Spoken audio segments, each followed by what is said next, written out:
I shave my loves. This is your girl, the Georgia Peach Empress Goddess. I hope all is well with you all this afternoon. As for me, I'm doing wonderful. Feeling good, feeling great, looking good. First of all, I want to say to YouTube, I spoke to Mr. Darling.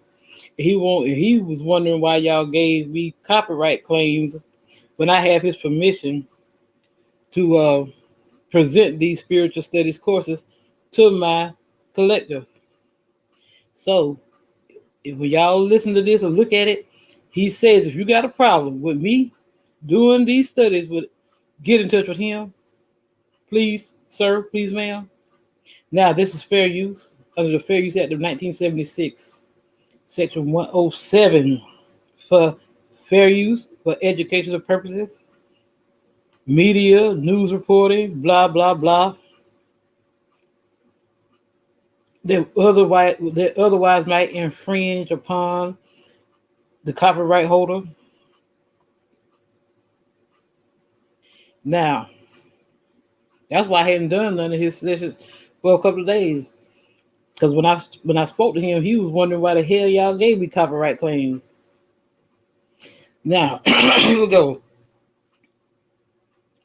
This first one is going to be on the spirituality of the word, word of God, well of Erd, Koto, Kuto Dharma, ritual chanting, Shamaic prayer. This is Spiritual Studies Session 56. This session, much like the talk on myth, is a subject that spans all subjects of the course. Side note, this course is still ongoing. He is currently steeped in grad school for the foreseeable future. He will be putting out sessions when his schedule permits. When he is done, expect the channel to get much more official. Now, if you want to get a hold of him, CG DAHLIN on Instagram or email. Okay? Now, my loves, without further ado, let me go. Here's my guy, CG DAHLIN, my boo. Now, here we go. The spirituality of the word, word of God. Okay, my loves? Welcome to Spiritual Studies Session 56. This is a broader subject, focusing on the word. In regards to spiritual traditions, one might immediately think of the word. In the beginning, there was the word, or the word of God. However, this goes back into the shamanic traditions, and this has plenty of boundary dissolving realization. Note from the beginning the paradox of me talking about the word via words. The living word is a spiritual tradition that has not been put into a book. We saw this with the Aboriginals. We see this with the oral myths of ancient past, of native traditions. The act of putting the word to book is a codification. It makes it concrete and is no longer living. It doesn't have this air, this flexibility. So when you or I are pushing into a ancient spiritual tradition, we are looking for sources, books, articles, what have you. And these are codifications. These are not the living words. So yes, it is a critique on what I can do in the course. But let's take this further. Incantation, enchantment, and fascinate all are rooted in word. What do I mean? Incantation, cantation, is speaking. And enchantment is chanting. It's speaking. Fascinate is faskin in Greek, speaking. When we spell, like in a magical tradition, there's a spell. It's spoken. When we spell a word, we're spelling. It's a spell. Speaking, reading, writing. This is all a sort of magic, a witchcraft. You can't have this, look at whatever ceremony, any ceremony, and there is either a reciting by word of the book, or there is a singing. And this act of mutual singing is a sort of magic. It changes the environment. It changes the spirits. And before I get down that alleyway, I want to mention too the meter of words in poetic traditions. Iambic, pentameter, anapastroches, what have you. This is all to say that every word in every sentence in any language ever is a dance of stressed and unstressed syllables. So when I'm speaking to you, it is a dipping up and down of enunciation, of intonation. This is a yin and yang dance. This up and down vibration is this magic, the word. And I don't even have to be speaking of a certain meaning. As long as I make it sound nice, airy enough, or it unlocks a certain emotional complex, then the work is done. It didn't even need meaning. It just needed sound, which is a bit of a nod to like political speeches, right? What's really being said? Well, a whole lot of nothing, but it's a lot of sound, and it's definitely playing the part. Oh man, I don't want to get down that alley. The etymology of spirit, as has been discussed in the course before, is air, respiration, breathing, spiration, spirit. Spirit is air. What is air doing? Air is being spoken right now. So that's spirit. I am emitting spirit, literally. And so let's look at the heaviness of this Bible. John 1:1-3. In the beginning was the Word, and the Word was with God, and the Word was God. All things were made by him, and without him was not anything made that was made. So let's jump out of the average approach. What was there before there was anything spoken? Like literally, like just think anthropologically, just think historically. What was before we uttered a word? Well, there's clearly no story before that point. It was all music. It was all raw, ineffable sensation. And we likely had a fascination with sound. We were so fascinated with the articulation of sound and enjoyed it so much that we managed to evolutionarily forge the intricacy of our voice box, of our larynx and such, to the point now where I'm making sounds like this. And from the sound, like a tree producing fruit, budded the first meaning, the first word, to say that that sound means that thing, which is absurd because the sound doesn't. It isn't the thing. It represents the thing. But this is the part. As soon as these sounds, blah, blah, blah, blah, blah, mean something, that we say it means something, that's when we start to need a story. That's when we can start to ask questions. Once we start going down the road of meaning. So when we start to ask questions, then we start to need traditions, stories. So what was there before the word? Well, there was no need for story. Everything that happened before that point was of itself fulfilled. Unspoken truth. And everything after is a story. So 3,000 years ago, what was the story that people were telling each other? Okay, we've talked about that some, you know? Oh, look over here. What's the story that we're telling ourselves? Oh, that's a nice story. That's a nice story.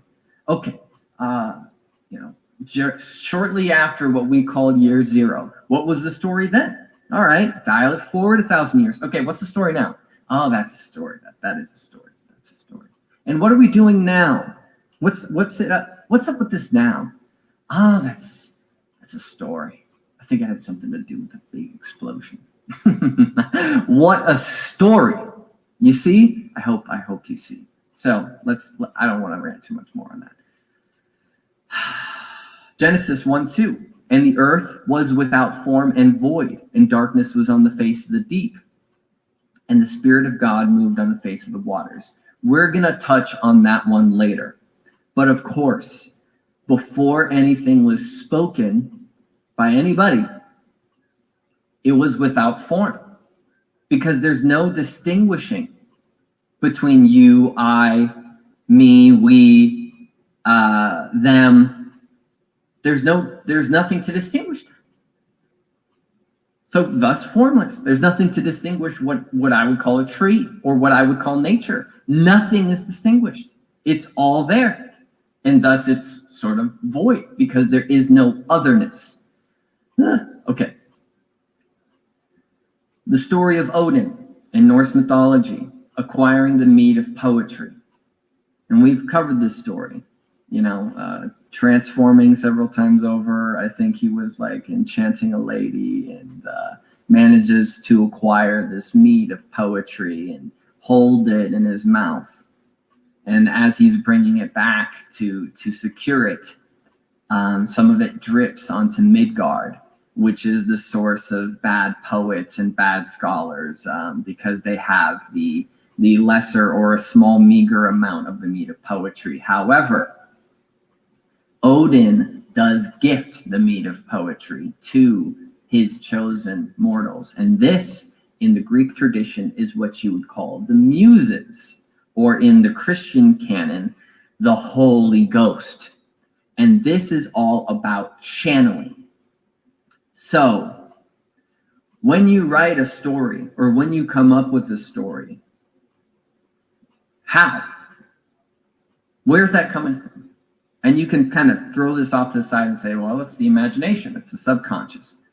Doesn't answer anything. Where does it come from?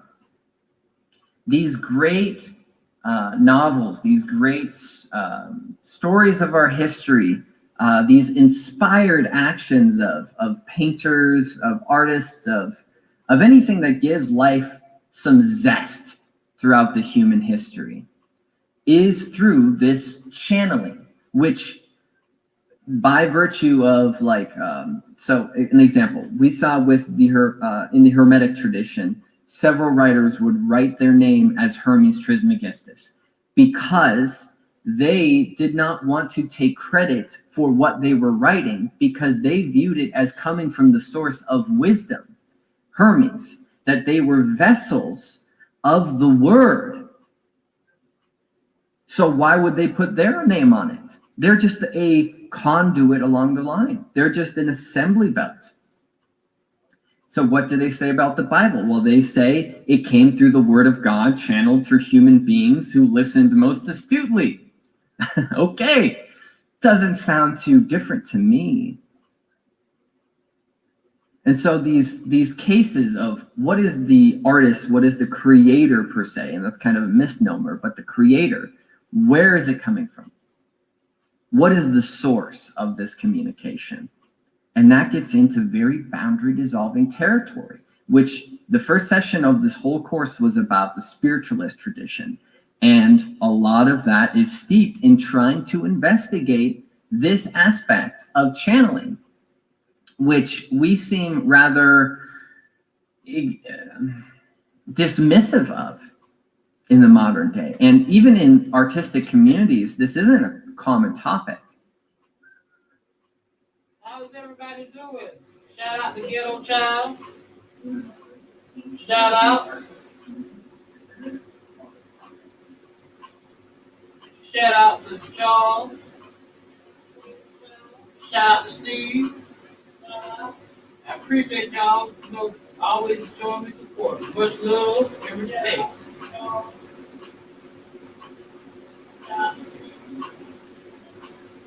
I mean, we're supposed to put our name on our creation to satiate the kind of modern ego convention, right?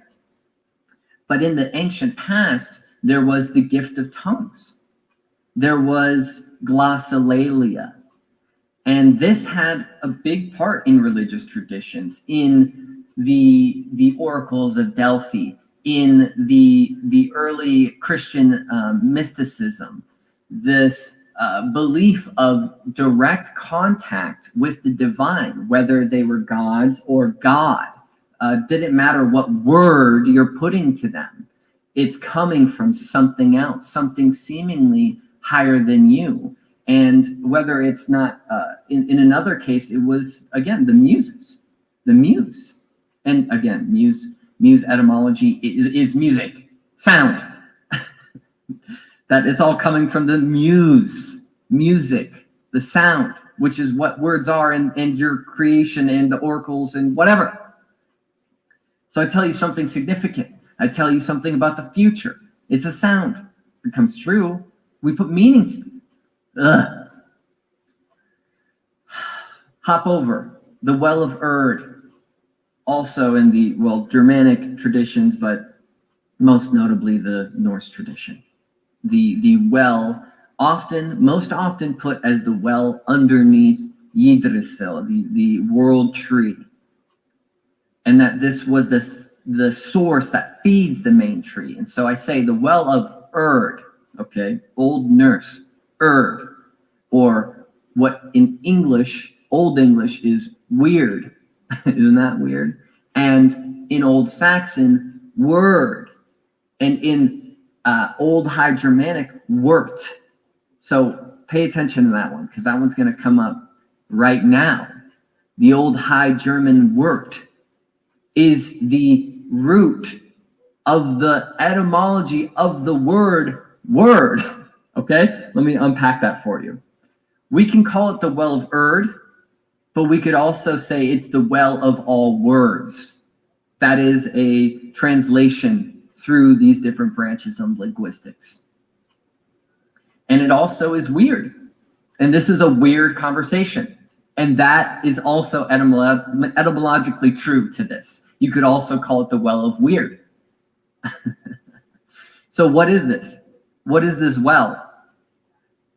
It is where the Morai are. And I use Morai as the Greek nod to this, because the Morai would give the oracles glossolalia. They would give them the words.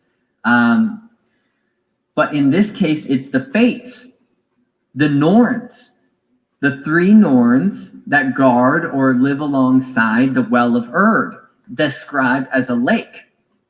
And this is where they set down the laws, where they choose lives, where they give the fates to everybody. So anything that will ever happen is spoken by the Norns at the Well of Erd. And they, just like in the Greek tradition, just like with the Morai, just like with the daughters of Ananke, they have power over the gods. They are the supreme force. And with the Norns, they're Erd, Vendati, Skuld. These Norns are, again, translated as past, present, and future. So what is the most fundamental nature to the linguistic set that we have, the lexicon, right? What is our linchpin to make words even possible? It is past tense, present, future to a certain extent. That's very oversimplifying, but it's to say this did happen, or this is happening. This gives us, or it will happen. This gives us logistics to be able to coordinate, to communicate what we are experiencing in the raw sensation of phenomena, of what we call reality. So the fates, at the very peak of this whole thing, or at the very base of this whole thing, is the past, present, and future, and is the word. And this whole topic is very obscure, very, very obscure. But there is a translation of an old piece in the Nordic tradition, and I'm going to quote it here. It says, "Time 'tis to discourse from the preacher's chair. By the well of Erd I sat silent. I saw and meditated, and I listened to men's words." So in this place of fate, it's all just words. It's all just words. And with this case of the well being a lake, this is a nod back to the shamanic traditions. Shamanic magic included, in certain traditions, looking into the water. The reflection was a source of divination or occult wisdom, that things could be divined from the reflection in the water, in a mirror, what have you. And so when it is said in Genesis, "And the earth was without form and void, and darkness was on the face of the deep, and the Spirit of God moved on the face of the waters," looking in, right? Looking into the waters. This is a strange reference. This is a tie to the well of Erd, to this very obscure conversation of fates. And this isn't the only tradition we can tie it to. I'm just trying to stay somewhat online here since I'm, babbling about.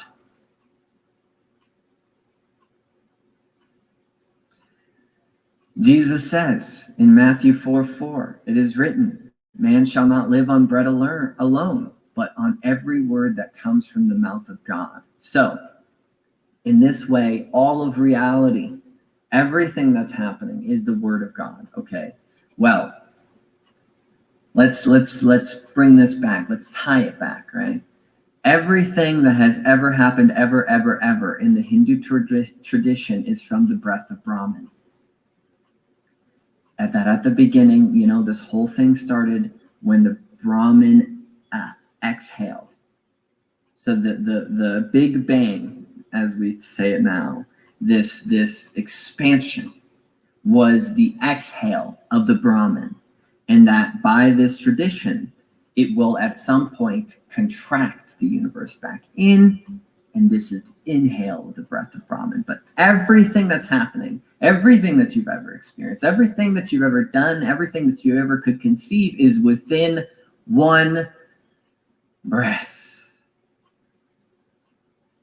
And so, in this other tradition here, we're saying, every word that comes from the mouth of God, everything, right? Everything that's feeding you, that even the food and all this stuff, right, is a consequence of the word. So,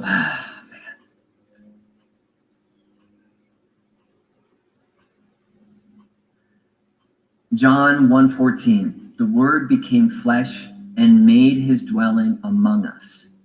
The word became flesh, actualization, manifestation of the word. To speak it and it becomes. So I've used this example before.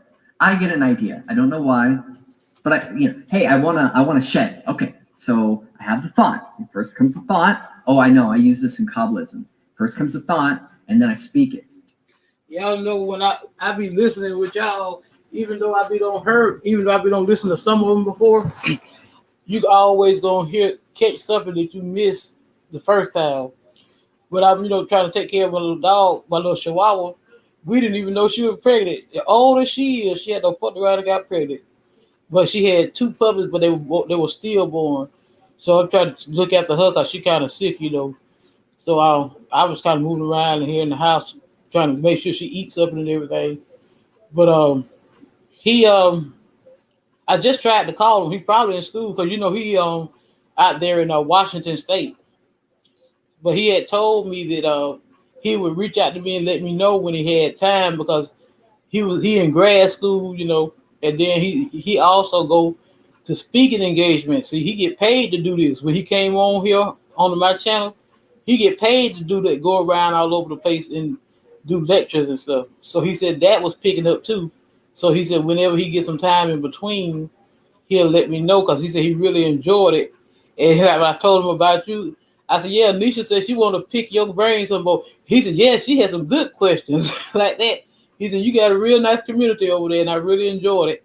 And he said it also give him practice when he had to go to these speaking engagements.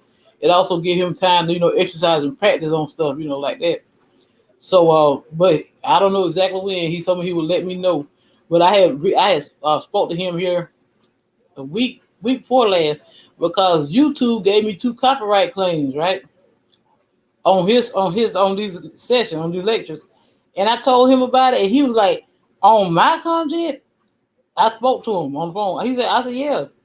He said, I don't understand why when I gave you permission to do it. He said, but if they need to talk to me, you tell them to get in touch with me. That's why I put all that in the description box. YouTube be tripping like hell. But yeah, he just told me that's when he said if anybody got any questions, it would be nice to have them ahead of time. So you can still send them to me and I can pass them on to him. But he said just right now he don't know exactly when he'll have time, but as soon as he gets some free time, he will let me know. And then I can let y'all know. Because I got a few questions I want to send to him too that I want him to actually do something about, how everybody trying to say, well, we already knew because our grandparents always told us that we was Indians. So I wanted him to do a studies course on the indigenous of America. And he told me, he said, yeah, that would be real interesting. So that's what I want him to do. Hey, buddy, do you mind helping me build this? Hey, okay. Well, what do we need? Oh, yeah. Now, to answer your question about the Jesus thing, religion did that. Christianity did that. They downgraded the women because he did a studies on. Matter of fact, hold on a minute. Well, because this one ain't but 39. We only got maybe about 18 more minutes for this. Then I'm gonna do that dark goddess. How they all tried to, how they twisted everything around, made man the superior, made us the inferior. When in actuality, we the superior. Together, right? And then we start building. We start procuring the necessities of this operation. We put in the work and the labor, and this is all done by the flesh. But the first thing that animated, we all children of God. He said it, like you said, the Bible tell them fools that. He said, isn't that written in your scriptures that you are gods? Come on now. Flesh was the word, was the thought and the enunciation of what will be. That's why they left out the book of Enoch and the book of Jasher. That's why they left out all them Dead Sea Scrolls, what they call the Gnostics. That's why they left all that shit out. And so in that way, I pulled off manifestation right then. I actualized something from the word. I made it flesh. And so the seriousness of what we can do with our words is the discussion here too. Because you see in Proverbs 18:21, the tongue has the power of life and death, and those who love it will eat its fruits. Well, to throw that one back on the church, I brought him up before, Giordano Bruno, right? What he said brought his death. It's not anything that he did. It's not something that he physically did. It's just that he was saying things that the church didn't like. And so that brought him death because he was saying things. And isn't that just the most absurd? Paul, you talking about it? Who wrote Galatians, and all that? Wrote all them books to the churches, Corinthians, and everything.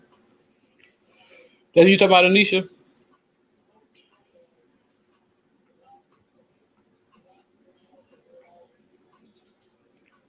Well, you know, when he said in view of God, he also said that in Psalms too, and that was David. David did that, wrote Psalms. But you know, everybody know that picture of Jesus is Caesar Borgia. You know that. And Caesar Borgia was a homosexual. I can't even get it out. Was a homosexual.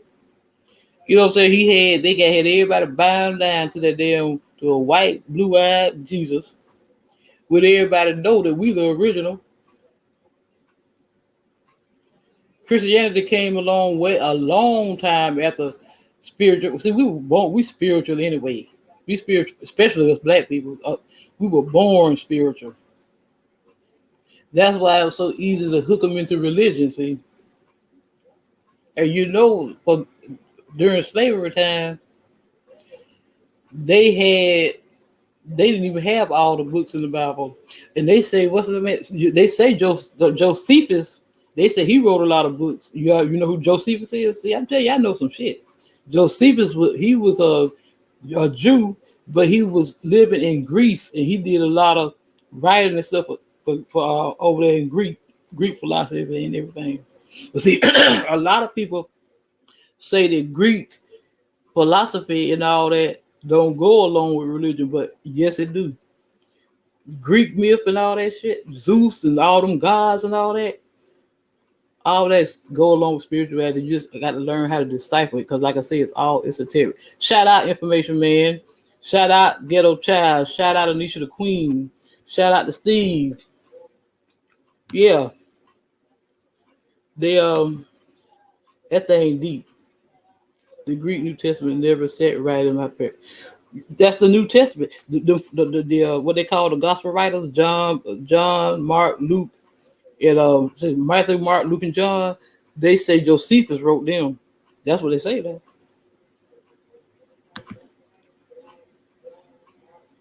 Who that? Josephus?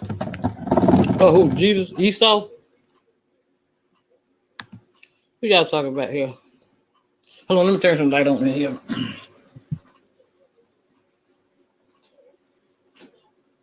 Oh, you said Josephus was the son of Esau?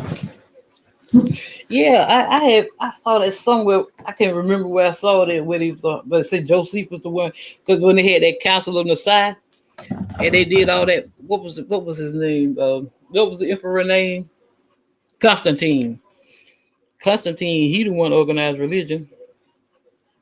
That's right. When they had that council on that side, they did that. It wasn't nothing but a war tactic, political tool. That's all. That Bible is hell. You see how them cults get all these people to kill themselves and all that stuff. Jim Jones and David Koresh and all them. Because these people, that's why I say study to show yourself approved unto God. See, why people suffer for what? Lack of knowledge. That's what I'm trying to give them. You know what I'm saying? They want to look at the surface level of the Bible. I'm trying to give them the inner knowing of the Bible, the symbols, the allegories, all that stuff there. I got something I want you to hear. Hold on just a minute. Hold on just a second.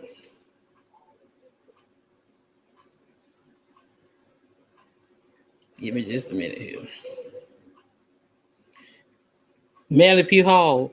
See, Manly P. Hall was the main person I used to listen to before I got into CG DAHLIN. And everybody learned from Manly P. Hall. Now, this man deep. The Fishes of Men, okay? Early Christian symbols in modern psychology. Manly P. Hall. People days. Hold on, let me start it over. We realize that these non-counted days, or days that were not in the calendar, were set aside. Manly P. Hall. Oh yeah, he's the man now. Everybody learned from him. He was the head of the Theosophical Society in Los Angeles. Festivals, or of ceremonies, rituals, and rites, which have continued down to us from one culture to another.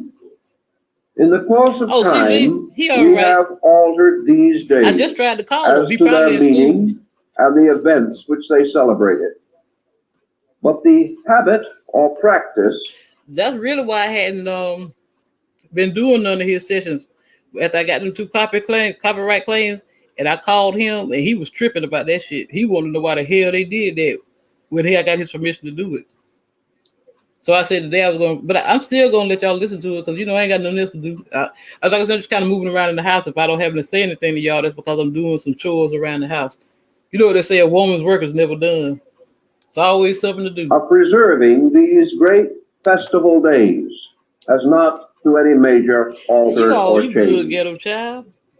I think the interesting point of symbolism is Even that to break the it down for Egyptians you. held that the great principles of nature. Y'all ever, if you get a chance, download or listen to The Secret Teachings of All Ages by Manly P. Hall. He was a 33rd degree Mason. He break that shit. My father was a 33rd degree Mason. He break that thing down. You got 33 vertebrae in the spine. It's all esoteric, baby. The snake represent the spine. Kundalini. Come on now. You know what that Kundalini is. And of heaven. I'm gonna leave y'all alone. Were assigned to these days as the birthdays of deities. This meant that the gods were not born in any year, were not born in any temporal calendar whatsoever, and were thus properly represented as beings of eternity. Look, let me tell you something. The Masons don't got away from what the true meaning of it is. Look, I come from a family of Masons because I am an Eastern Star. Everybody know that. Because all my family I came from a Masonic family. My father, my mother, my brothers, everybody. But see, my sisters, everybody, they got away from it. See, we really here to help each other.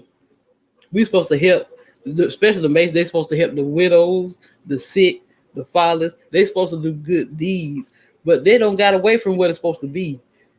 These damn Masons now, they not real Masons. Now, the old school, yeah, like my father and them, they was. But these new ones, they paying for their damn degrees. They don't know the knowledge. All it is esoteric. The inner knowing, all that stuff they left out, like the astronomy and the sacred numbers and all that. They left all that. See, that's what the Masons always knew. But see, people they don't got a bad name because of these people now. They're not following structure of what it's supposed to be. They don't got away from the original, what it was really built for, what it was really founded on. We here to help. I'm gonna tell you something. We here to help each other through this liberal earth of life. See what I'm saying? We stand on the word on that square. A word and a grip. That's what it is, baby. A word and a grip. Side of our general concept of time. The timelessness of these deities was thus symbolically established, and the worship of them was held to be beyond the ordinary concerns of men who measured their barter and trade and their months and years by an ordinary calendar. This universality of a concept tells us something that is useful to us even in our present generation, namely that there are principles beyond time. There are principles beyond our measurement or estimation. And there are beings and powers in nature which cannot be captured within our concepts of time and place. These eternal principles were anciently venerated, and we seek to perpetuate in our way the principles for which these eternal powers were the most primitive and antique symbols. And Nisha, Prince Hall was a black Mason, but see, because they Robert McCoy and what's his name? They originally, because see, they all originally founded. See, the head base for the Freemasonry is in England. So Prince Hall was a black man. He founded the first Prince Hall because he really Prince Hall are mostly black, really all black. Prince Hall, they got the free Prince Hall was the original. Then they came out with these international and all these other ones. See what I'm saying? What they call clandestine. I can't be telling y'all all this shit. Of these great and mysterious days set aside for the worship of truth in all of its phases and aspects, that which we refer to now as Christmas was an ancient and accepted festival, sometimes referred to as the birthday of the sun god. This worship of these days has a number of meanings. Perhaps we can explore a few of them in terms of their present utility. Let us not, therefore, devote too much time to historical factors or to the eternal conflicts of human belief, but strive to find what these ceremonies can mean to us as thoughtful persons living in our present century and generation. In the first place, the trend in modern thinking, particularly on the level of social psychology, is the re-evaluation of what might be termed the idea and ideal archetypes of humanity. There are great thoughts that we share, thoughts that have been often obscured in times of benightedness, but have been restored in emergency and under periods of great stress and pressure, by which we have been forced back into the recognition of basic value. We are being so forced today by circumstances that weigh heavy upon us. The great problem of our generation is confusion. And confusion is something under which the average person cannot function adequately. Albert Pike, that's an Albert Pike was the one that really began Freemasonry over here in the United States. And then Prince Hall, they get, chartered for the black, for a black, first black chapter. I think it was in Massachusetts, Boston, Massachusetts, Prince Hall. But Albert Pike was Albert Pike was a mess, y'all.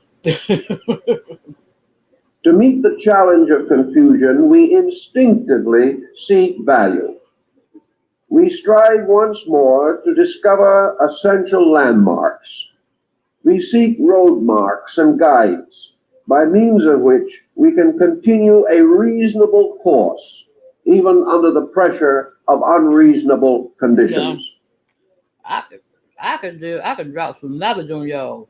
If y'all really want to hear some shit, I could play some shit for y'all. I got it all.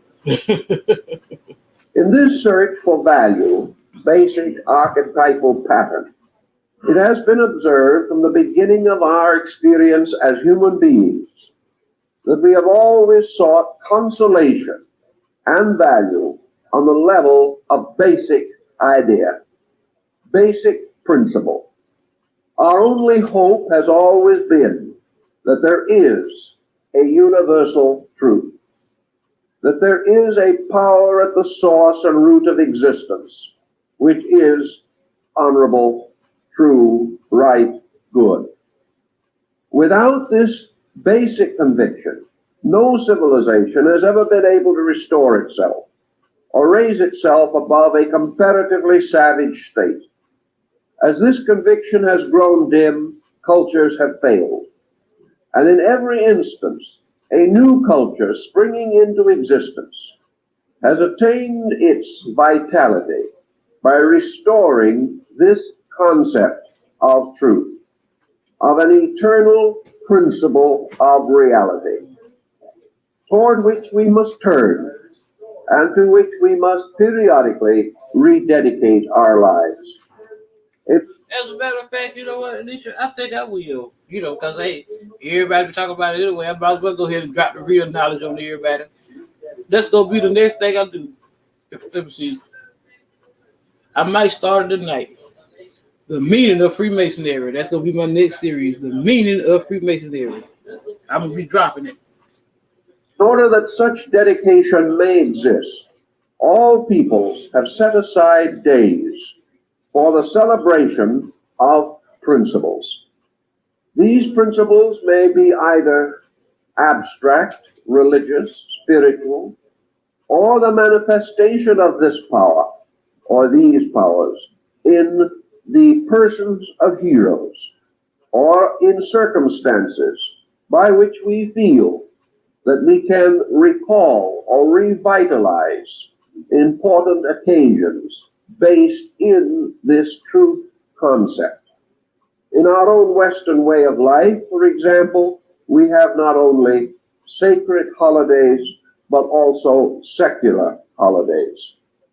In all cases, however, the secular holiday is in some way an extension of an ideal or a principle into our daily life. When we celebrate, for example, the declaration of our independence on the 4th of July, we are really celebrating a principle by means of which our nation was brought into fortunate existence. We are celebrating the unselfishness, the dedication, the courage of our forefathers. We are celebrating their strength in right, as it was given to them to understand the right. And we celebrate this day because we believe it was a day that was lawful, that it was right in nature and right in spirit, and that those who helped to bring it about exemplified in their conduct the very principles which we most deeply admire. Thanksgiving is another day in which we recognize the importance of gratitude, which is an aspect of truth. We attempt to express this symbolically through restoring a vision of gratitude and to be restated within our own natures as a fact to give us encouragement and hope for the years that lie ahead. We celebrate the birthdays of our great heroes as Washington and Lincoln. We celebrate the sacrifice of our young men in war and in death in order to preserve the principles which we hold sacred. We celebrate the rights of labor. We celebrate the New Year. And we keep all of these festivals because in them we find symbolic monuments of principles that we affirm to be right and proper. Thus, even our secular occasions have about them a certain sacredness, because they again are merely our way of recognizing the workings of the law in nature and in human nature. And gradually we elevate to recognition, respect, even almost worship, those in whose lives truth has been the guiding and leading power. Thus, regardless of our confusions and our insecurities, we inwardly recognize that we are under the sovereignty of a pattern, a plan, a purpose that is essentially right. We also recognize that this purpose is continually obscured in the courses of our daily actions. We recognize our own limitations, and we realize that our selfishness, short-sightedness, and materiality may in many instances deprive these festivals of their deeper significance. Yet we also know that as individuals, we have the right to call forth out of ourselves whatever degree of understanding we may possess, and therefore that we cannot actually affirm that the profaning of a holiday makes it necessary for us to profane it. That the fact that others do not understand is no excuse why we should condemn either the event or even perhaps those who exploit the event. It is for us as persons to seek our securities by the restatement of our own understanding. And regardless of the direction or course of empire, each individual has the right to seek within in quietude, in peace, and in gratitude for the source of life, and the source of strength, the source of value in this troubled world.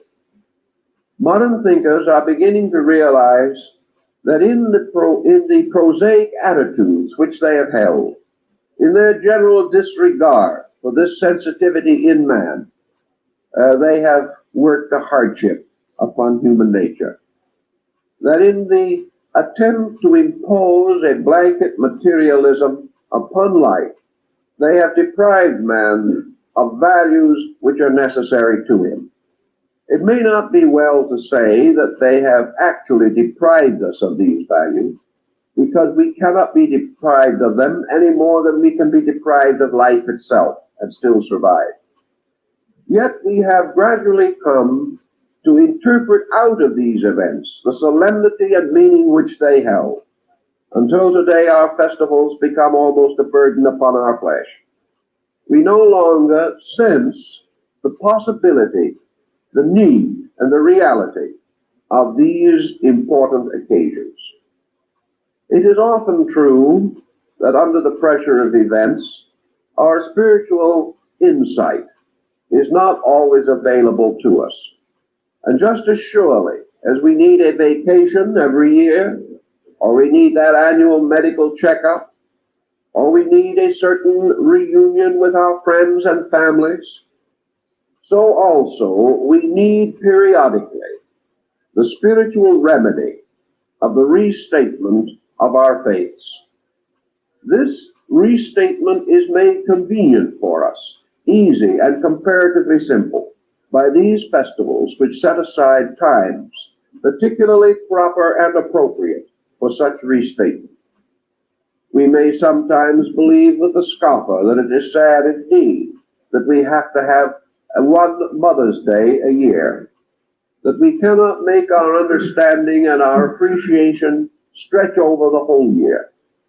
Actually, however, if in that day of recognition we have a deep experience of value, we shall find that our attitudes do stretch better, that we will be able to carry a certain lingering remembrance through the entire year.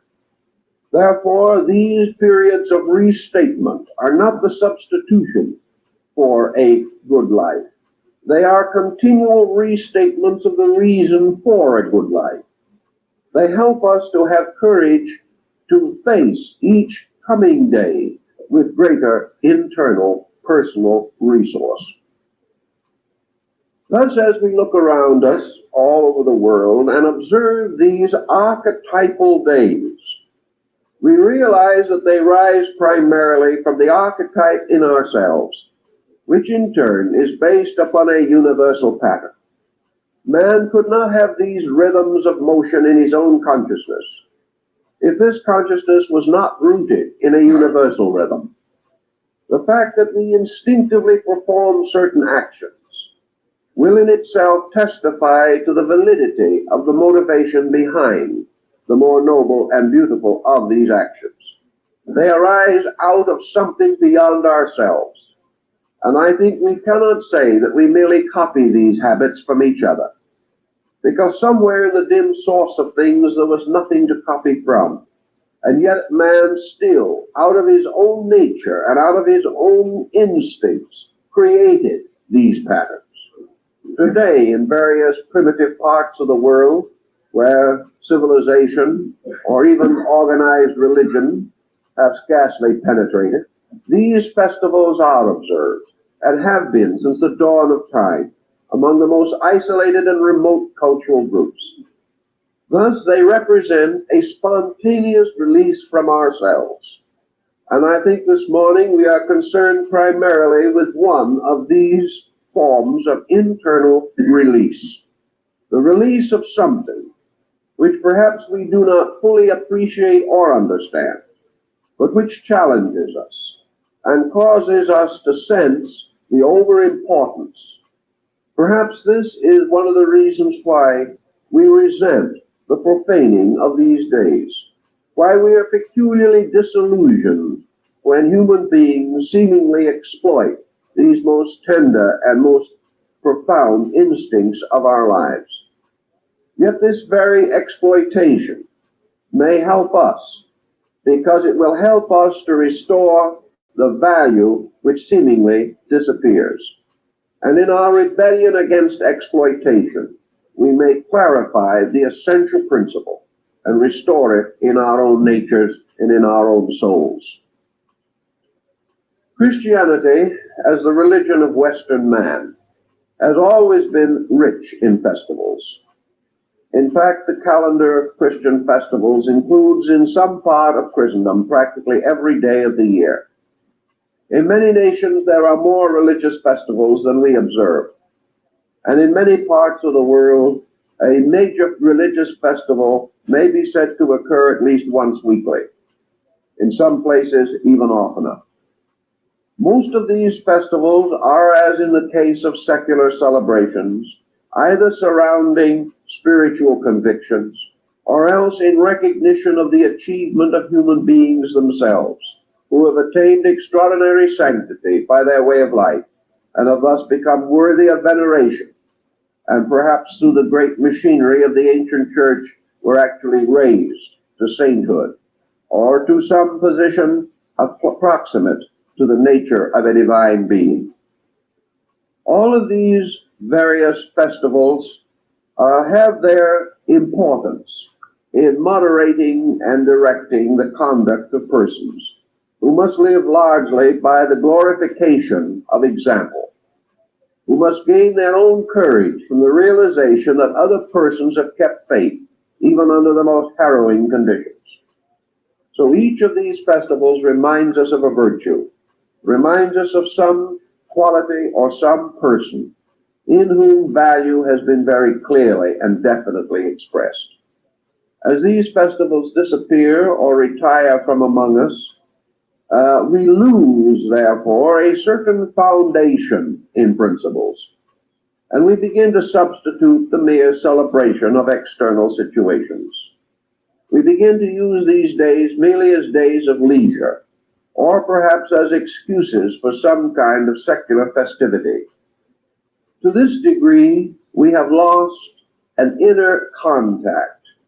Perhaps this contact does remain subconsciously in us, but it is not as available as it should be for the end which it is most intended to attain, namely a re-encouragement of ourselves, a recognition or restoration of hope, of faith, of love, of friendship, and of understanding. Let it not be said, however, that the profaning of these days can interfere with this. It will interfere only to the degree that we permit it to, and in our own lives we can live as well as we wish to live. We can be as true as we wish to be, and there is no real value or merit in the excuse that the profaning of these festivals causes us to become disillusioned in them. We may become a little disillusioned in our way of life, but we cannot be disillusioned in principles, because these stand whether they are recognized or ignored. And whatever action is performed in their name in no way changes them. It only changes our attitude toward them. And the restoration of our own attitude is very important. There's scarcely a day goes by in which we do not contact persons who are disillusioned, whose internal attitudes are weakened. And these individuals are in desperate need of some kind of encouragement. They wander from one to another seeking this encouragement, but must ultimately recognize that it arises in their own natures, that it cannot be forced upon them, that it cannot be communicated to them in substance. They must find it. And each of these great festivals is a day of encouragement for the individual to find the principles and restate them, principles that he needs in order to live as a common, well-organized member of our present society. And by common we mean not in the sense of the dignity of nature, but things held in common, or held in common good, which is a very important concept, which semantically has become badly confused and distorted. And so we turn to our Christian symbols to see if we can understand something more of this principle we seek. And whether it be in our own faith or in other faiths, nearly all religion is founded upon the building of a valid concept of hope. The individual must live in a world in which he has some basic belief. He has to feel within himself that the power at the root of life is moving life victoriously toward a proper end. That human beings may conceal this end or may work against it, but that the end itself is inevitable, and that therefore we have continuing inducement to keep principles and keep faith, with the full recognition that these principles must ultimately succeed. In spite of their obscuration, they will come forth, and they will be manifested in this world to the degree that we are capable of retaining and sustaining them in our own conduct. In this way, therefore, the principle of universal hope has been sustained by the honoring of the birthday of the noblest of beings. And in Christendom, this is the birthday of the Christian Messiah. It is in this concept that we honor to our best degree that which has been best among us.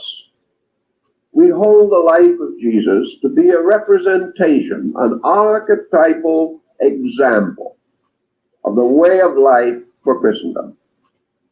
We recognize in the strength, the courage, the simplicity, and the constant and eternal love of this person the highest virtues and values which we attempt to exemplify. We hold this, therefore, to be the celebration of our archetypally perfect being. You heard what he say, archetypal, right? He did a lecture called the Great Platonic Year. When he talk about all the planets and the zodiac signs and all that, baby. The being which in our own estimation is the person we would most like to be like. The person who has shown us in personal conduct, in all the vicissitudes of life, that strength and nobility of nature, which to us is most. Anisha, you still in here? See, I might drop a video after this one here finished. Because I'm finna get my thumbnails ready now. I've been getting my pictures and stuff a while ago. For my thumbnails, I'm trying to figure out how I'm gonna do my thumbnails and everything. So I'm gonna drop that knowledge on y'all. Most commendable. Let us pause, therefore, and say to ourselves, could a world made up of millions, hundreds of millions of persons, in every walk of life, many of them to our minds strangers and unbelievers, could this concept have survived not only the 19.5 centuries of Christendom, but also in principle, thousands of years prior to this, under other names, under other concepts, but always essentially the same principle? Would man have held this festival? Would he have regarded it as important and perpetuated it down through the ages, unless inside of himself he honestly and sincerely appreciated the principle for which it stands? If this festival had been contrary to his own instincts, if this festival had not received his support psychologically, it could not have endured.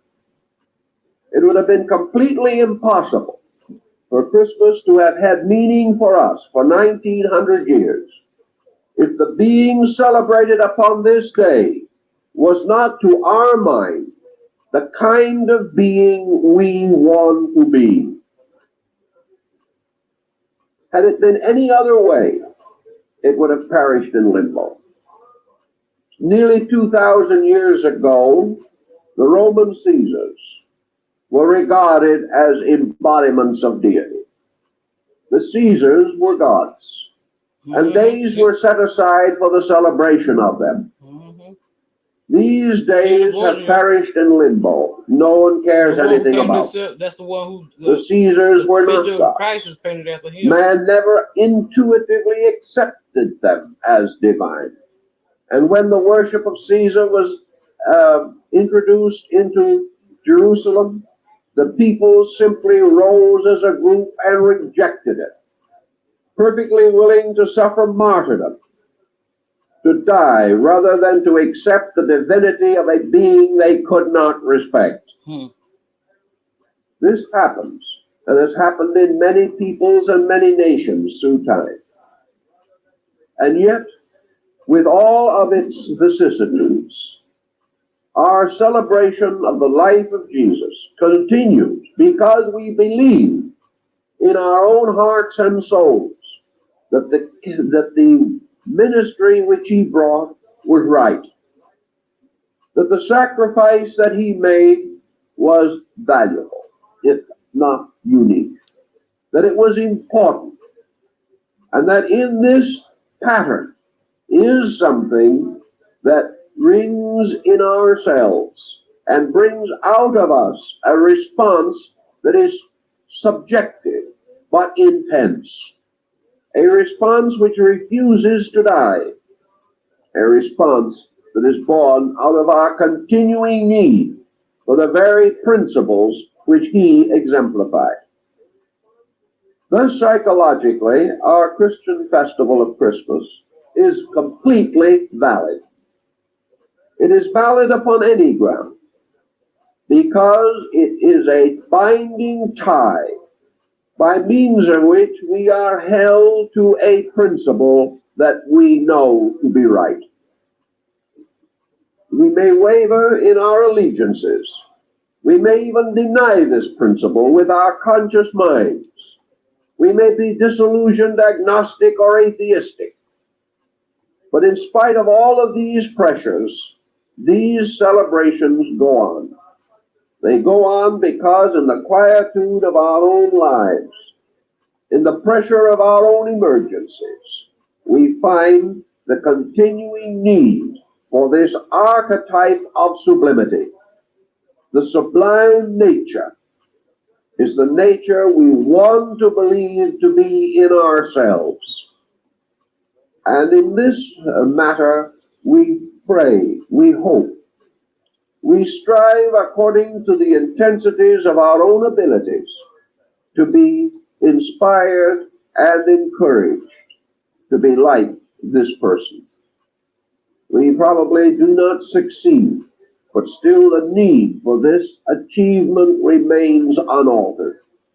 We look around us in society and subconsciously we realize that if more persons were like this person, we would have a better world. We would have a happier world. And also we gain a further encouragement. We realize that this person was able to achieve this, and therefore that such achievement is not unique. Perhaps it is not possible for man alone to accomplish this most noble of all ends. But man has available in him a power, and when this power is united to his practice, he has the ability to live above himself. He has the ability to transform his own character by the benediction of the life within him. For a number of years, our intellectuals sought to liberate us from the superstition of good. This liberation achieved nothing. In the first place, man simply declined to be internally liberated from any such a concept. And where outwardly these efforts to rescue him for a more secure materialism, these efforts have been attended only by the most dismal of failures. They have indicated clearly that the individual deprived of the concept of an internal, eternal self has been so weakened and so reduced in his efficiencies that he is unable to cope with the problems of the day. As he realizes this, his own revolt begins. And in the last 25 years, the revolt against materialism has extended throughout the world. And it is now being realized that this revolt is against an inconsistency, that man refuses to reject the archetype which he knows is right. He refuses to be evil by nature, or thoughtless, or even simply profane. He is certain in his own mind that without his internal life he cannot survive. And religion to him is always an archetypal symbol of an internal state, a state of retirement into a source of strength interior to himself. As our pressures grow greater, we call upon this internal life. We find that it is available. We find countless examples of how this internal life has transformed the external career of the person. We find that in hours of emergency, there is strength if we seek it. And we refuse to reject the archetypal concept that has helped us to understand this principle of strength. So every day, the principle of internal resource becomes more urgently meaningful to us. It was perhaps through the ministry of St. Paul that the eternity of this available spiritual strength in man came to be identified with the Christos, or principle of universal salvation. It was by means of Paul's ministry that the historical boundaries of an event were shattered. And this principle, flowing out, became the priceless heritage of all time. Therefore, that immediately the available power of the divine within made man realize that this power moves with him through the ages, through time, through the descent of history, always there, always in a condition of immediate availability. This made out of an historical pattern a greater archetypal pattern, because actually the incident was derived from the archetype. And the archetype, like these deities born upon days which are not on the calendar, is an eternal archetype. Therefore, periodically among peoples over the period of ages, heroes have come, great spiritual reformers and leaders, to restore the archetypes, to restore man's recognition of an eternal pattern abiding forever in space around him and space within him. Thus, the psychologist may say that the Christ concept is archetypal. But he will also be forced to admit, if he goes further into it, that archetype is not merely a word. Archetype is not merely an idea. Archetype, as Plato pointed out, is a living reality. Archetype is a kind of transcendent being. Archetype is the very tracing of the finger of God upon existence. Archetype is the supreme trestle board by means of which the workmen were able to plan the temple of the world. Archetype is the plan at the root of life a plan which is revealed periodically in every detail of life. Archetype manifests in the chords of music, manifests in the symphonies of color, manifests in architecture and in industry. Wherever there is labor or effort, wherever human expression takes place, this expression can be only in terms of the fulfillment of archetype. That which is contrary to archetype simply fails, lacking cohesiveness, lacking survival, and is finally overwhelmed by the very force moving from the archetype itself. So to us, the archetype of the Christian mystery has a peculiar and wonderful immediacy. And as we come near to this season, millions of persons in all parts of the world will experience a certain degree of mystical at-one-ment, mystical attunement with a principle of good. And I think we can say, without exaggeration, that we were never in greater need of this. We were never in a condition in which our internal health was so hazardous as it is today. And that therefore these great archetypal experiences are therapeutic. There is no reason to doubt that the therapy of archetype lies behind nearly all religious healing and all so-called sacred miracles. These miracles are merely the scientific release of archetype. They are truth expressing itself in its own way, usually after error has been revealed as a total failure. Thus, in our thinking, the so-called anniversary of the birth of Jesus represents the anniversary of the rebirth of an archetypal concept in ourselves. Truth is born in man or through man, so the ancients believed, when man himself becomes conscious of this truth. While he is unconscious of it, he lives within archetype. And within this law, he moves and has his being, but he is not aware of it. The moment of awareness, when suddenly the truth of these mysteries come home to him, this truth is the birth of this mystery in his own nature. The eternal finds a temporal abode in him when he discovers the conscious experience of the eternal. Thus, in each individual, the annual restoration of his principles represents the annual incarnation of the archetypal pattern in his own nature.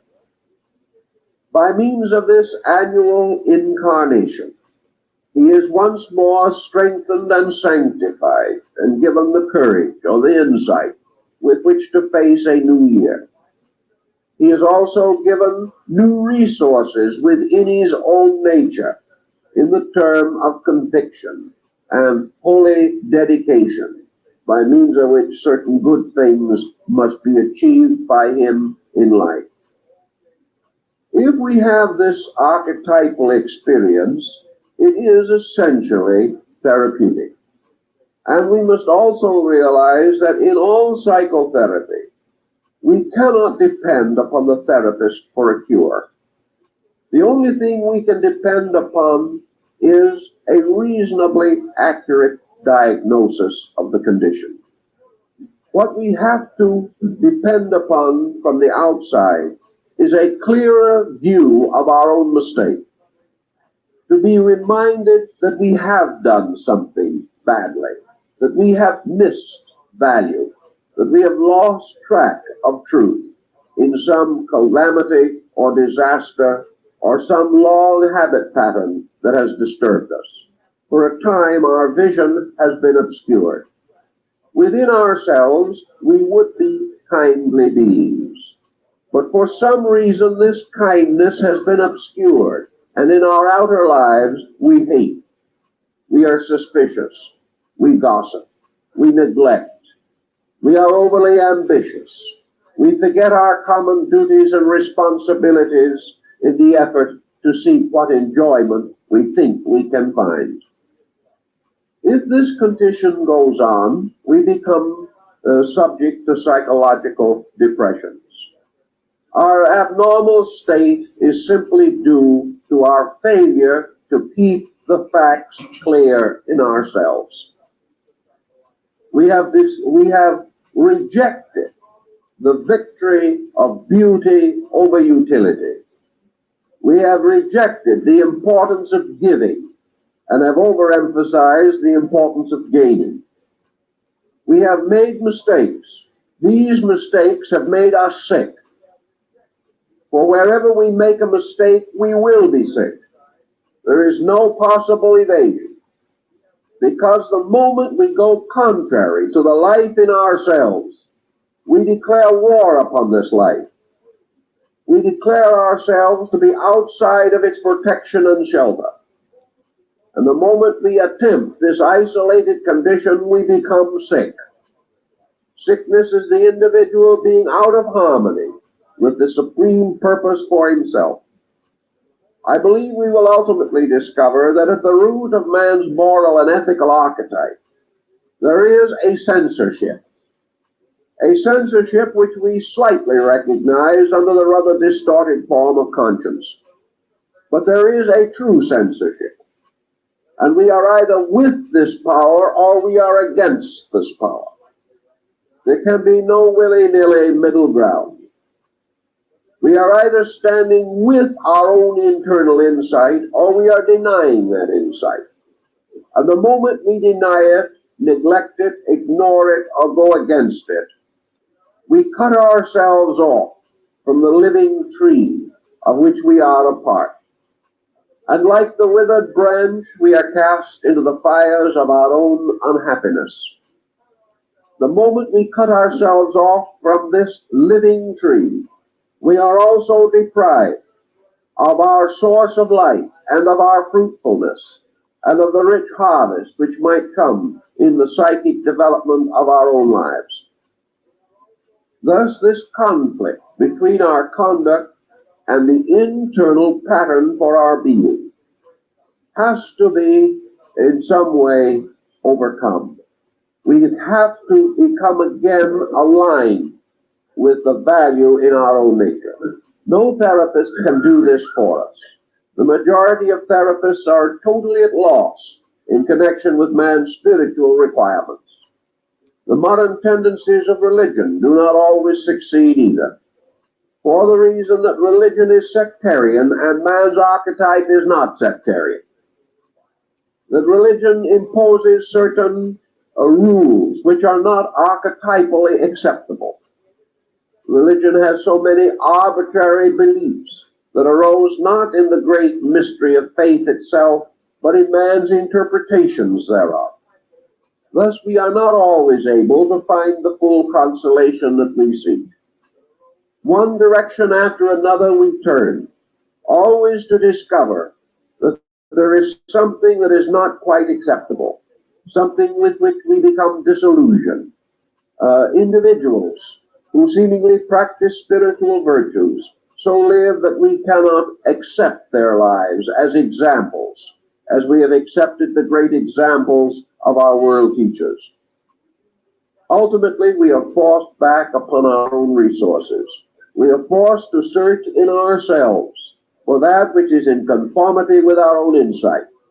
And when we have made this search and have discovered this insight, then we are on our way to remedial therapy. For therapy in every case must have its root in man's returning to the principles upon which his life is fashioned. And as he seeks these principles, he seeks them through inward contemplation.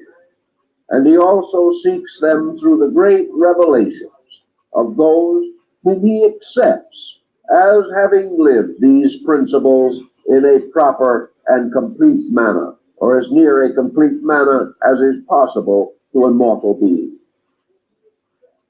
If then, on this occasion, we should make Christmas important to ourselves, it should be a time in which we do set aside a certain amount of time or energy to the quiet contemplation of the archetypal mystery of good. the archetypal mystery of faith, and the archetypal mystery of the victory of soul power over material power in all things. We must seek to regain this contact with ourselves, for in regaining it, we reestablish our identity with it and receive from within ourselves this supply of courage, this supply of value and insight, which will enable us to continue in a more noble existence, not only in the year ahead, but perhaps for the rest of our lives.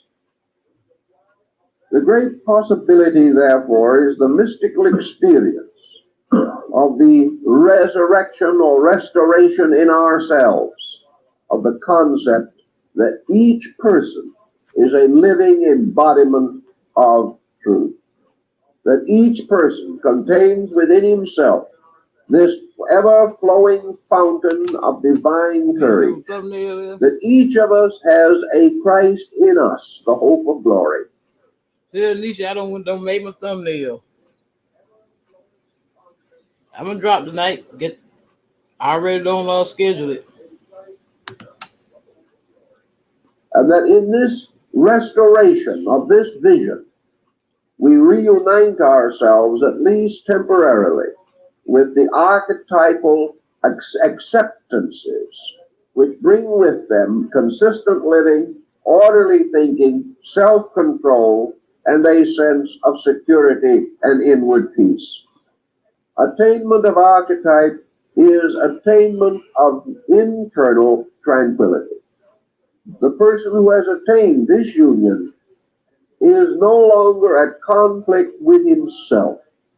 And when conflict with self ceases, conflict with the world becomes unimportant. For the world with which we are in conflict is our own nature, our own confusion spread forth upon other things, reflected back to us from the intemperances of our times, thus the establishment of integration. In a psychological term, means the security of the individual united with the truth core of his own nature. Each individual with this truth core is a majority. And against this truth core, no negative situation can stand.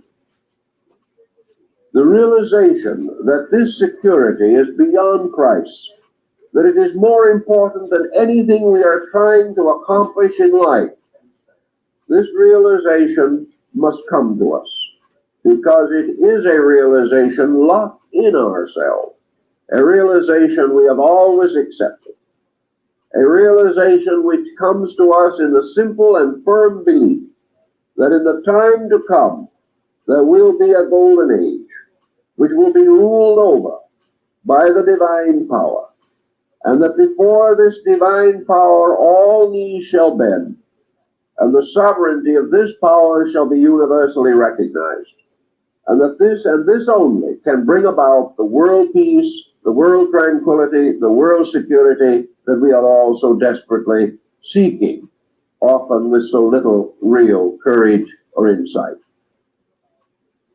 Now, in connection with the Christian mystery also, we come upon a series of symbols that are likewise archetypal, and they all have to do with essential concepts which can become alive in us, can become very meaningful in our own thinking and in our own living. The earliest known symbol of Christianity, by means of which the faith was anciently distinguished, was the sign of the fish. In ancient times, in those days of Roman persecution, when Christians met, they would take the tip of their staffs and they would make a drawing upon the sand or earth before them, a simple symbol of a fish. This was their method of recognition, and once having recognized each other, they then scattered the symbol with their foot in order that it might not survive to be used against them at some future time. This symbol was derived from the concept of the calling of the apostles, in which Jesus declared that he would make them fishers of men. Up to the present time, the supreme symbol of the Roman pontiff is the fisherman's ring, the symbol, again, of the concept of the fisher of men. Now, this symbol is a little difficult, perhaps, for us to completely understand, but it represents, it seems to me, a very important basic concept, derived again from antiquity and gradually Christianized over a period of time. This concept is archetypal. Man recognized the sea, the ocean, as a peculiar and tremendous archetypal symbol. When we realize that over half of the Earth's surface is composed of sea and ocean, and that in the depths of it are mysteries far beyond our comprehension, that even today we have never explored it even to a fragment of the degree that we have explored the air. We realize that the ocean, or the sea, has a great and wonderful power. The surface of it moved by the waves and currents of tide, breaking with storm, and yet this same ocean forming the ancient highway which bound nations together. For among the earliest of man's achievements were simple forms of navigation, by means of which he could use the sea as a road. He also derived his nutrition from the sea, and many peoples living along the shores of the sea depended upon fish for their survival. Not only the seas, but the lakes, the rivers, and the streams, therefore became highly symbolic. When it was that man first intuitively realized that he was born out of the sea, we do not know. But even modern science points definitely to the fact that the ocean was the original land of life, and that from the sea creatures crawled out upon the land, gradually becoming amphibious, and finally gaining an existence out of the ocean, but still dependent upon water, very largely for survival. This mystery of the sea was therefore the mystery of origin, and among most ancient peoples, the sea was the symbol of life. It was the symbol of archetype. It was the symbol of the great, unexplored depths in which all things existed. The sea also became the proper and natural emblem of vitality, of the life principle, of generation, and of germination. And the fish existing in the sea became, so to say, very much like man existing in the air. For as the fish is drowned in the air, so man can be drowned in the sea. The fish, therefore, lives in an element in which it has a natural subsistence. Man living also in an element of air in which he has a natural subsistence. But to the ancients, the sea became also a symbol of the air. It became a symbol of the pressure or the presence of an invisible environment in which all forms of life existed. Because all life came from the sea also became a symbol of universal life. It became a symbol of the universal energy in which all things had a common sharing. And among ancient peoples, the sea became an emblem of the tremendous field of spiritual energy within which all creatures lived and moved and had their being. And it also became the symbol of a dark mystery. Because ain't it strange they say the Bible is what? Like 90% water, 80% water. Isn't that strange now? But you know, I'm going to drop after this. I got a schedule for 7:50, but I might go ahead and drop because I already got all the audio I need. I've been had all the audio. But I got y'all. I already done made a thumbnail. I already got a schedule. The meaning of Freemasonry, the schedule. The mystery of the human unconscious, the mystery of the human subconscious. And today, in archetypal dreaming, the dream of the sea and of great storms, or of tidal waves, or of vast immersions in water, or of floods, or the sinking of continents under the sea, All of these have to do with mystery, with the unconscious root of life, with the vast archetypal ocean into which all things seemingly are submerged, and from which in the dawn of things all things emerged to become life. Therefore the sea is the root of man's concept of existence. The sea is the very eternal cosmic all.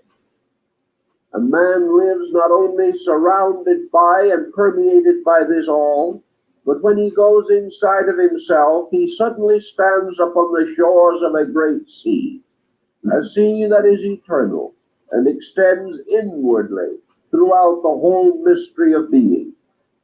To the ancient Buddhists, this sea was the symbol of nirvana, or the end of existence. It was the mystery of the unknown cause of things, the mystery of the unknown end of things. And the ancient name for the sea was Mari.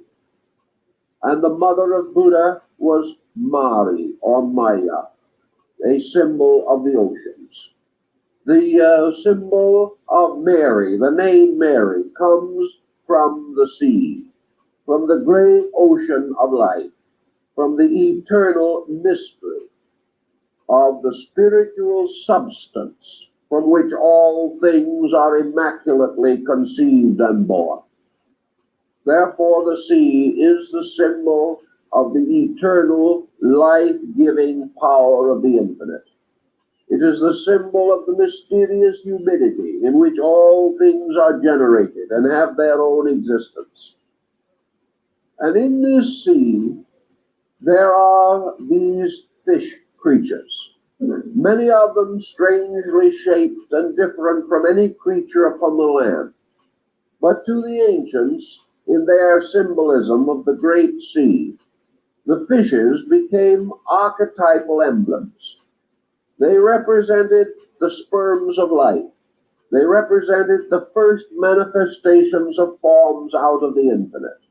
Therefore, in man, they are also basic ideas existing forever in the sea of life. They are the great archetypes. They are the patterns that are first projected from the patternless. They live only in their own element.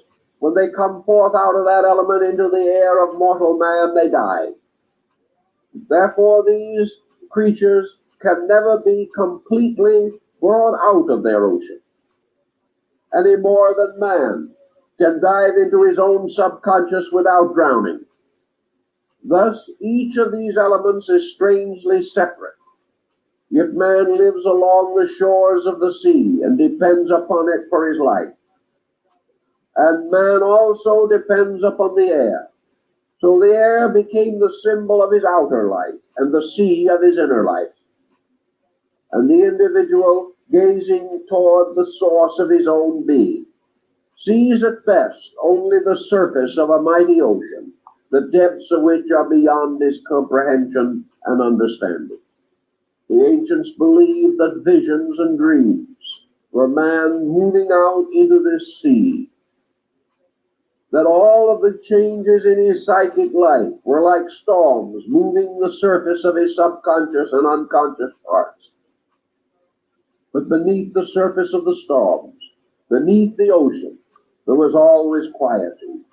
There was inevitable and eternal calm. Yet also in this depth, there might be currents, waves, and methods of motion. There might be great rivers in the sea, and we now know that there are. That there might be lakes and rivulets and streams within the sea itself.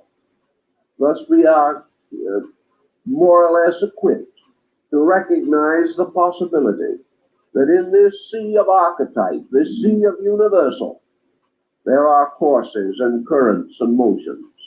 And these we term the movements of eternal law, which has its abode within the strange depths of the archetypal ocean.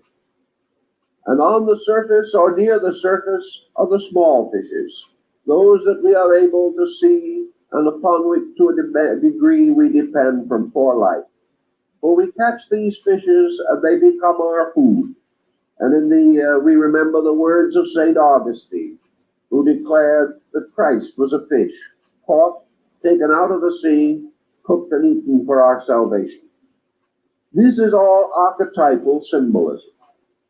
But it is also apparent that by these fish in the eternal ocean are the germs of life properly symbolized, that they represent the germs of our own consciousness, that man's consciousness is a fish in the sea of his unconscious, that man's consciousness lives in a different element from the material world in which his body subsides or exists, that when this body is cast into its own internal, it perishes. But when the internal is brought out of its own element, it likewise perishes. For there is a certain division, a certain differentiation. And when the fish is brought out of the sea, it dies. And yet in dying, it has a certain service to perform. Thus our dreams, our purposes, our principles, while we hold them in ourselves, have an eternal existence. Yet when we bring them out into manifestation and use them to build structures or to build patterns, these patterns are mortal and are subject to death. And it is our apparent conviction that with these mortal forms perishes the idea behind them. This is not true. The idea returns to the sea, but the patterns formed in themselves are perishable. Thus man has an existence in eternity, in the great sea of life. He also has an existence in time. And his existence in time is mutable and is not permanent, but subject to eternal and everlasting change and modification. Thus the fish symbol became to these ancient peoples the proper emblem of the divine power of life. Also, the capturing of the fish in the nets became a symbol of man's mental, emotional, physical effort, by means of which he was able to capture ideas in the net of reason, how he was able to reach into himself and capture principles, and bringing them out, use them for the nourishment of his own life. Thus these fishes which are captured can be read in two ways.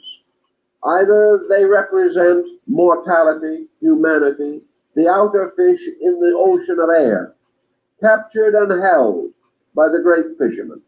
Or they may also represent man capturing out of his own inner life the germs of his own great action and conduct.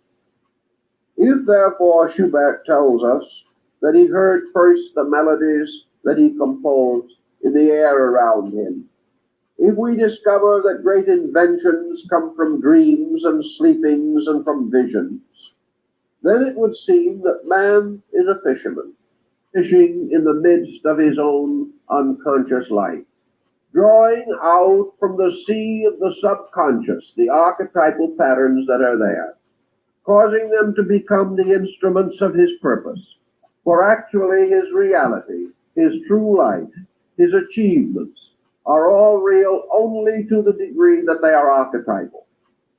Thus in ancient Christianity, the fish became the symbol of the divine archetype, the perfect pattern, that there are true principles ever available to man, and that by seeking within the depths of himself, he shall discover creatures that abide there, that have no place in his outer world, and that in these creatures he discovers a new kind of nutrition. He finds the life upon which he may feed and not again hunger. And in the same way, the waters of life, or the waters of eternity, are different from the waters of earth. For man drinking of the waters of earth shall thirst again, but those who drink of the living waters shall thirst no more. These living waters, the great ocean, the virgin sea, the great mother of mysteries, always this symbolism conveys the resources of man's internal life. It reveals to the individual the potential that is locked within himself, by the restoration of which he restores his ancient dignity and finds again the ever-flowing fountains of inspiration and courage. Another symbol that has been long and often associated with Christianity, particularly after about the 4th century, was the sign of the cross. This symbol, of course, like all others, has an ancient history, going back to ancient times. We associate it now largely with the crucifixion of Christ. But the cross has another broad and general meaning. The cross represents essentially cross purposes. It represents, and was known to the ancients, always as an emblem of conflict. It represented to the Egyptian, with certain modifications, the symbol of the inundation of the Nile. It was based upon what was called the Nilometer.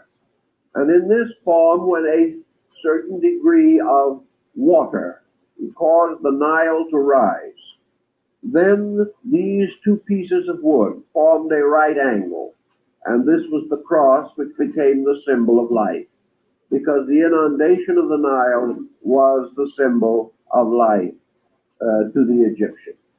In the Roman and Grecian culture, however, the cross was the symbol of death. It was the symbol of punishment for the peculiar crimes of sedition against the state, of treason, and similar things. But from the oldest possible time, the cross was the symbol of a horizontal energy and a vertical energy, one passing through the other. It was therefore a symbol of God and nature. It was a symbol of heaven and earth, of spirit and matter, of consciousness and force. It was always the symbol, likewise, of the great cross of the year, the equinoxes and the solstices. And it was upon this great heavenly cross that the sun deity was crucified. It was the symbol of the primordial formation of bodies and form, for the first visible development of a human or other cell, recorded by science, is a cruciform split at the north polar extremity of the cell in the process of multiplication. Thus, the cross was the symbol, essentially, of life moving into matter. It also, however, has another interesting meaning to us archetypally. It is the sign of plus. And in mathematics and other signs, it is the sign of addition. Something is added. The St. Andrew's cross is the symbol of multiplication. And this also gives us very definite symbolic meaning. But for our present purpose, the cross of Christendom always represents the crossing of lines of force, and also the symbol of something that is added, or an addition to something, or the power of things to be added to each other in some mysterious way. If we study the two symbols, we can understand something of this. Heaven plus earth, or heaven cross earth, was the basic formula for the generation of man. Therefore, man was the child of heaven and earth. Man was the creature in which heaven and earth were revealed. Spirit plus matter equals. Although I might just wait till the morning around noontime and start that mean information there. I need to go grab me something else to eat. I cooked yesterday. Cooked me some field peas and snaps and beef stew, or stew beef and beef brisket. It's boil all that shit going. I said, damn. I had to scrape the pot to get me some of the damn meat. Earlier, I got to find me some of the Form. They might order me some pancakes, Cracker Barrel, country ham. Therefore, out of the plus What's up, comes Lucy? something important in each case. Spirit and body, or spirit plus body, equals soul. For soul must be a production of these two. Therefore, we say that this plus, male plus female equal progeny. Always something is added. And this addition in the Christian mystery has something to do with the explanation for the experiences of life as we know them. For in our experience, we are sometimes tempted to wonder how it may be that any good thing shall come out of Nazareth. How this tremendous struggle that we have in life can ever produce value equal to its own emergencies, and how it is necessary for life to pass through this mystery of birth, death, and resurrection in order that the will of heaven be fulfilled in its creation. I think we begin to experience the problem when we realize that the union of these two opposites, separated by the plus sign and united by them, this union is an achievement by means of which an alchemy or a mystery is wrought within the archetype of man himself. Man is an inward being flowing out through an outward being. But we have forgotten that man must be fruitful. Today, our tendency is to assume that our internal energies flowing outward through our activities may be simply dissipated, that they simply go on and vanish in thin air. The individual is using energy merely to perpetuate himself. He is using energy simply to achieve his own purpose. And that purpose may or may not have any similitude to divine purpose.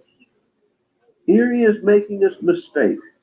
Energy is not given to us merely to be wasted. There must be a product. There must be something attained. And in the spiritual life of man, this energy plus bodily existence equals experience. And experience is the mysterious transformation of theory into fact. Experience is the discovery of truth. It is also the recognition of error. Experience is that procedure by means of which all things in themselves theoretical are brought into a formal and inevitable state.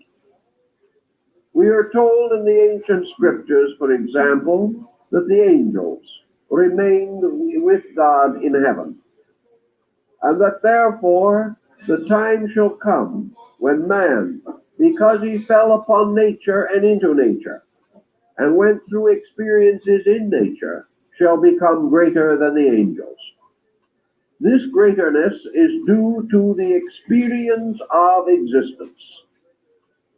This experience in which man, deprived temporarily by the obscuring power of matter of his birthright, becomes like the prodigal son, a wanderer on the face of the earth.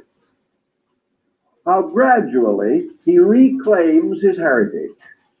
How by a virtuous and personal effort he explores his own nature, discovering finally that the reason for his existence is that he shall discover himself. And that this discovery brings about a change in the relationship between archetype and the exterior experience of the person. Therefore, the revelation of the divine through the human results in the creation of the great psychic entity which we call the soul.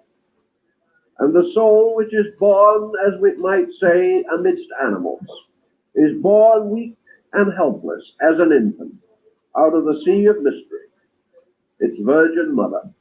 This experienced creature, this soul entity, is finally to become the real entity in the being. This soul is to attain victory over body. It is to become the living bridge between heaven and earth. It is to become the great reconciler of all opposites. It is the mysterious alchemical mercury by means of which all base metals shall ultimately be transformed into pure gold. Therefore, the archetype plus the objective experience of man equals the increasing wealth of the psychic life. The ultimate realization that man is a psychic. Y'all do know what the philosopher's stone was, right? That's what the philosopher's stone was. They were searching for the knowledge. And what they call when they were trying to alchemy, when they were trying to turn base metals into gold, it's all about manifestations, my love. That's what it's all about, manifestation. Being, not a physical being. And that the reorientation of himself upon the psychic level means the end of stress. It means then and then only that he shall be able to be compatible for the purpose of his own nature. Thus this crossing of spiritual and material value becomes for man an archetypal symbol of his proper state. It also becomes the archetypal symbol of the abuse by means of which he destroys through his ignorance, through his superstition, and through his fear. That he uses this symbol not as a symbol of addition, but as a symbol of punishment. And so we use it in our daily thinking. To us, experience is not opportunity, it is punishment. To us, pain is not privilege, it is punishment. To us, the fact that we must do certain things that we do not now want to do is not lawfulness, but punishment. The frustration of our ambition is punishment. Anything that prevents us from continuing the habits which we have generally developed becomes our symbol of limitation, restraint, punishment, martyrdom, death. Yet the purpose of the relationship of life with matter is not the purpose of death. It is the purpose of the creation of this symbol of resurrection and regeneration. This symbol by which the instrument of torment is transformed into the symbol of hope. Because it is this experience which we now reject, which is truly the stone which the builder rejected, which must in time become the head of the corner. That's why they say he was the cornerstone of the church. It is therefore our privilege and our right Look, to transform every building in the United States. I don't know about no other country, but every building, everybody knows every building in the United States, the cornerstone was laid by the Masons, right? That's why they say they always say that Jesus was the cornerstone of the church. Esoteric, baby, symbolism. Cross we carry from the symbol of punishment to the symbol of addition, to the symbol of that power by means of which we shall transform all things earthy into things which have in themselves a heavenly subsistence. That we shall find in the cross we bear the secret of the crown we seek. And while these archetypal symbols have been misused through the ages, it is strange how many of the old truisms come back again to us as we proceed to understand the story in its beauty and in its magnitude. Now we also know that at this season of the year, the mysterious rise of the Christian star and the journey of the wise men out of the east has peculiar archetypal symbolism for us. That's right. We wonder who these wise men may be and why they come to worship at the crib of the newborn symbol of life. The star, which is representative of also archetypal symbolism, that's right, occurs again in the psychological experiences of many persons. We, through a long association, have come to identify this brilliant star with the symbol of our salvation and our hope. But actually the star symbol exists. I was gonna start that my little series on the meaning of Freemasonry tonight, but I might wait. I think I'm gonna wait till tomorrow because I got to. Like I said, I had cooked yesterday and shoot all that shit gone. I ate early. I had to scrape the pot to give me some field peas out there. So I ordered me some food. I got to eat me something else. So I had to take them that damn. I really don't take that insulin like I was supposed to. Because if I took all that damn insulin, I really would be sick. All that medicine the doctor gave me, talking about high cholesterol, diabetes. Well, I look at diabetes around my family. Diabetes. But the last time I went to see him, he said I had my diabetes under control, yet he still gave me another shot he wanted me to take. What sense do that make? I said, I ain't gonna take all that damn shit. I be right here sick as a dog for real if I take all that. I got on them vitamins. I don't eat all I eat more vegetables and fruits. I don't even eat all that meat like I used to. I eat various I eat meat, but not like I used to. I might not eat sometimes when I cook. I really cook for them that meat and stuff. 'Cause with me, I can eat vegetables. I eat vegetables. I love salads and stuff like that. Vegetables. I eat pancakes. I want to eat some pancakes. Yeah, I'm gonna cheat today. We eat some country ham. Damn sure we eat some of that. Existed in our consciousness long before that mysterious occurrence. Okay, love. The Pythagoreans in the 5th and 6th centuries before the beginning of the Christian era had a star of 5 points, which they called the pentalpha, inasmuch as it was composed of 5 characters for the I am Greek the Alpha letter and the A Omega, the or beginning and alpha. the end, the first and the last. The pentalpha was to Pythagoras the symbol of healing, the symbol of equilibrium, and the symbol of man. Yeah, look, It was to him. just like I say, they like how they demonize the snake, right? But if you look on every side of any ambulance, what you see? A snake wrapped around a staff for the symbol of medicine. But the snake is the devil, though. Likewise a mathematical mystery, inasmuch as it contained within its mysterious formula the archetypal pattern of certain aspects of man's psychic existence. In the psychological theory, therefore, the breaking of a star, the appearance of a radiant point of light, was to the psychic or to the psychologist of ancient times, who was then the psychic, was the symbol of the emergence of a conscious unit. In other words, a star or a symbol was the fundamental archetype of awareness. Just as the great laws impress themselves upon man, perhaps through the archetype of the fish, so the dawn of a particular awareness was like a flash or a star or a spark within man. Consciousness was a spark. This spark was a star.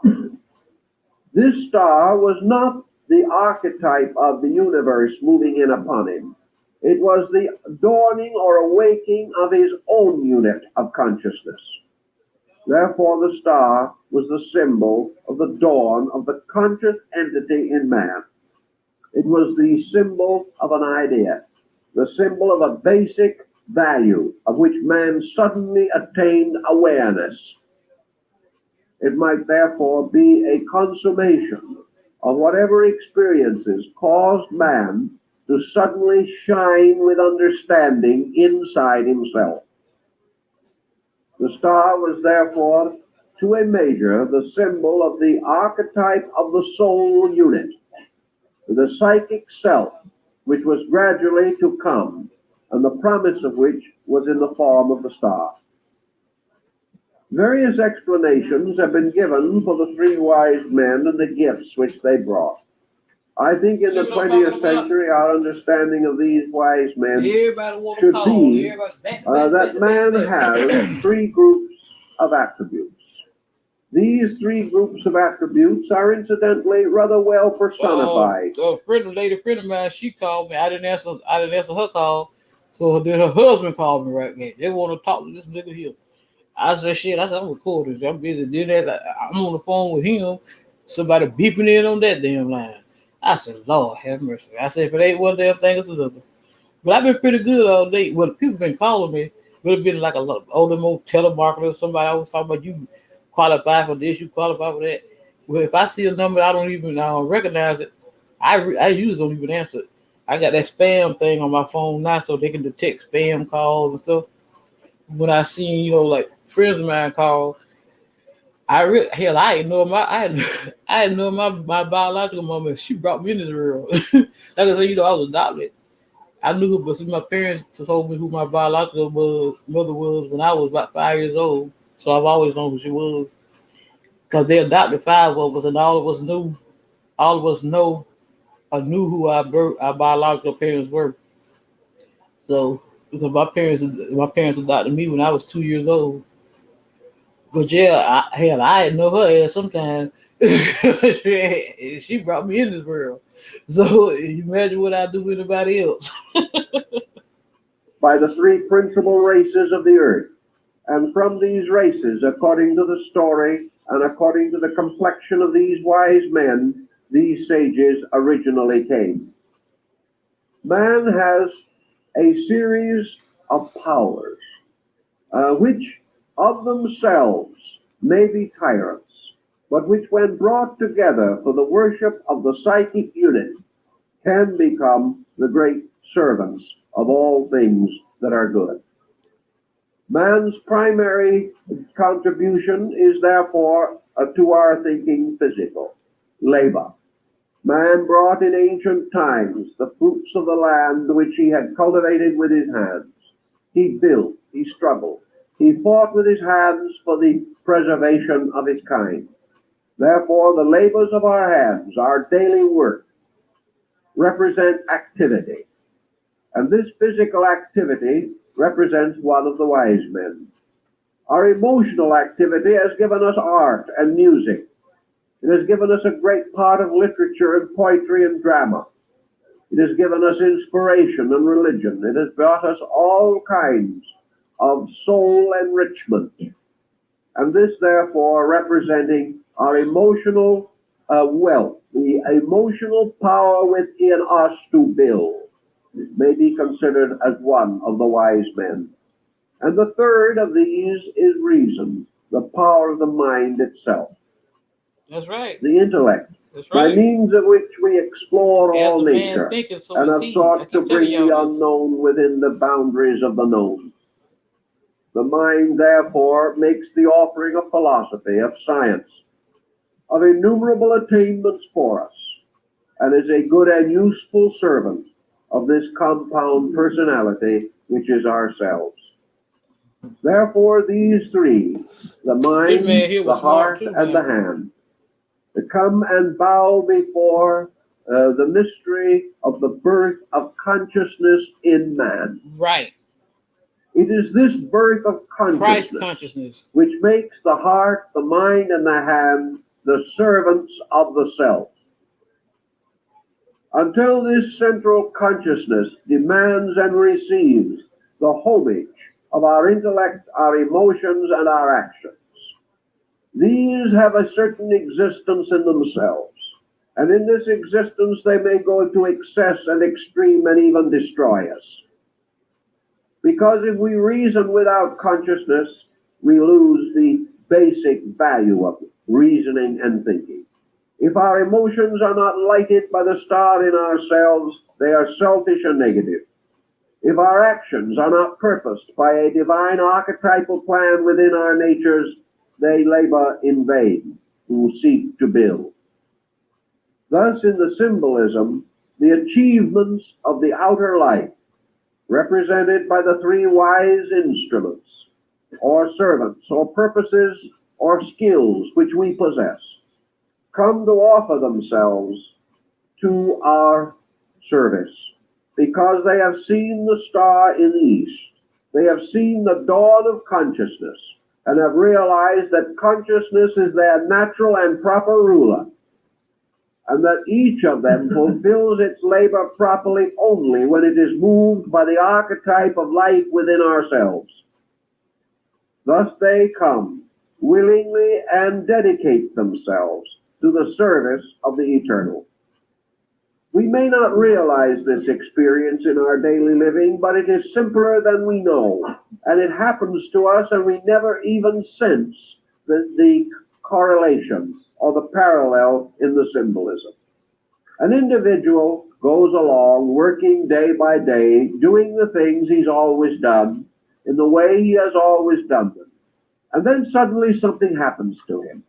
He has a little insight. He finds that he has a new understanding of something.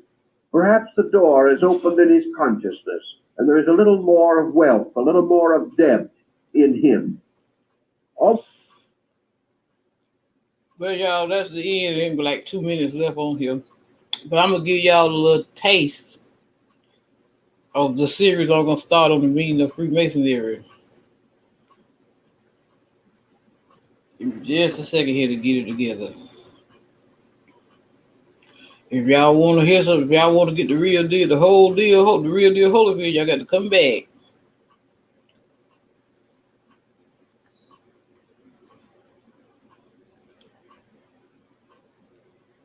The Meaning of Masonry by Albert Pike.